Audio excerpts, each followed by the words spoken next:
सानाम को जोहार थीन अम्बाबती थीन जिल अगू हुई चिका बन उतुया ची जिल उरुम तबन पे कमेंट करते लेते तो जला थीना वीडियो तबन एहब लगी सानाम को तो नाल तबन पे ची जिल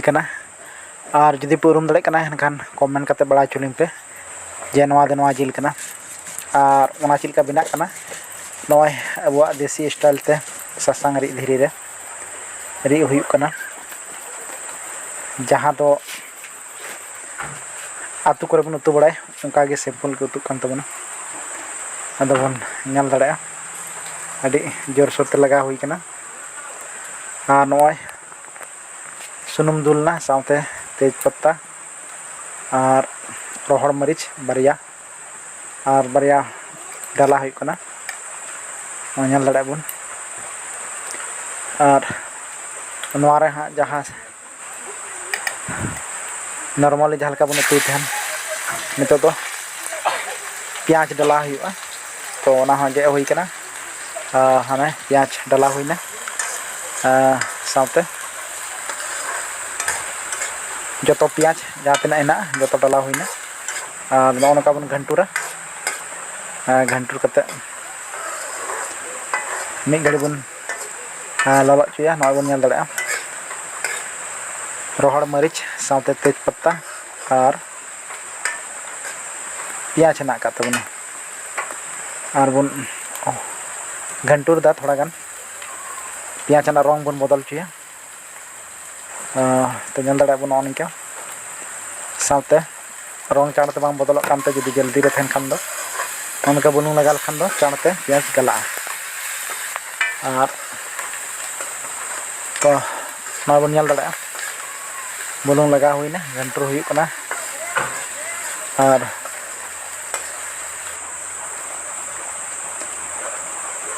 नॉय घंटूर किदा बन निका साथे जहाँ सासांग कान तबना सासांग थोड़ा गान बन लगाव कना जहाँ दो सासांग लहा बन हुंडा दा नितो तो सासांग मसला लेकाना जहाँ तना आइटम हेना का तबन जार जेमन अबुआ अपनार ओड़ा रे बन यूज तहन जहाँ दो सासांग मसला लगा कते हाना नवा दो बाबन लगावा मेनखान सिंपल गुतु हुई कना नॉय थोड़ा गान मरीच गुंडे लगा हुईना मिक्स मसाला कना नौका घंटूर कते रंग बदल हुईना अदो हाँ जहाँ दा ललो हुईदा नवा दो ललो दा कना नल दाड़ा बन ललो दा ललो हुई कना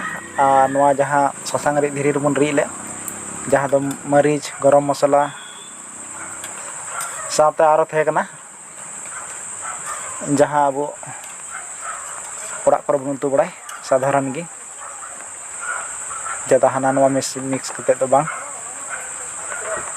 तो ना रगी दा मिसाल हुईना ललो दा कना ना दो और ना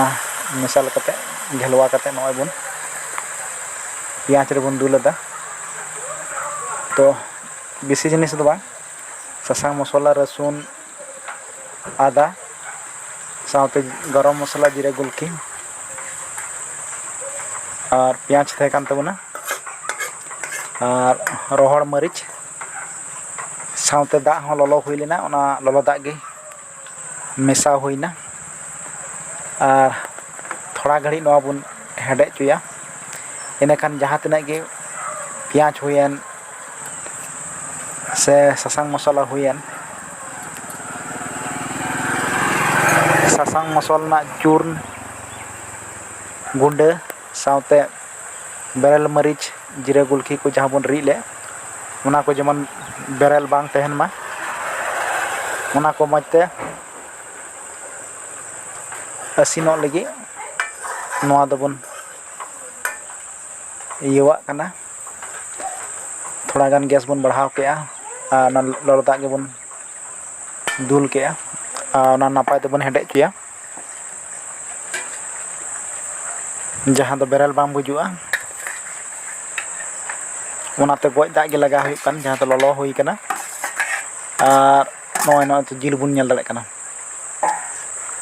ᱦᱮᱰᱮᱡ के बाद ᱱᱤᱛᱚᱜ ᱡᱤᱞ ᱵᱚᱱ ᱞᱟᱜᱟᱣ ᱠᱟᱱᱟ तो गाते को जिल ना ᱧᱩᱛᱩᱢ ᱫᱚ बालिंग लैक कना हाँ चीज जिल कना तो जुदी आप पे उरुम दाड़े कना एनखान कमेंट करते पे बड़ा चुलिङा कि नवा जिल कना और आपे से चिलका पे उतुया ओना हो लय पे आले से नो नका ले उतुया ñal पे बेस से बड़ी ओना दो बड़ाई बनु का मेनतन मेनखान देश गुना भेस आले दो नका गे हां ओड़ा ले उतुया देसी स्टाइल तेगे मेनखान उतु दो आयमा रकम हड़ आयमा रकम को उतुया जार जेमन को बड़ाया ओना हिसाब तेगे और आतु रन हड़ दो नका गे साधारण गे तो नय बबन मिसाल के जहां दो आपे को तलाते सदर हुइलेन तीन अम्बाबती कना और अम्बाबती रे दो आले से धनबाद दिसोम रे दो आतु आतु रे जिल दो हुयुग गया तो गाते को मुचाद लिंग लय कना जहां दो बाबन उरुम दाड़े कना खाय जहां दो अबुआ अरी चली रे सोहराय रे से अम्बाबती रे से रोहनी रे अब सानताड़ दो मिटे चलो हजू कान तबना जुदी जहाना परब कान खान सनाम ख फर्स्ट नंबर 1 रे दो हजू तबना सुकुरी जिल और